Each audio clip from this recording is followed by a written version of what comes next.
open up a bank, live off the interest, and help cure world hunger.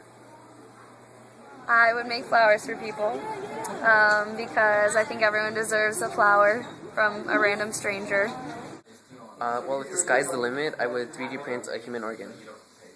If I had access to a 3D printer, I would actually make a bunch of 3D printing mistakes and then sell those artwork and raise money for disfigured children in the third world to show that they're all beautiful, just like the 3D misprints.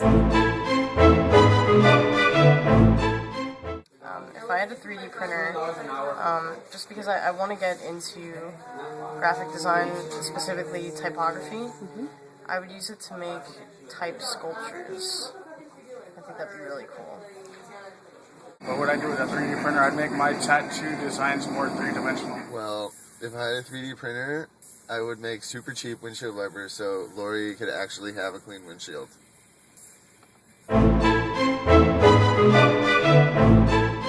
would print something to put in the black market. Just, make a production of something to sell and make a shit ton of money.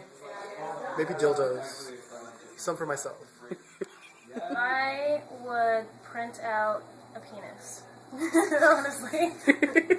Any reasons why? I want to see how cool it would turn out.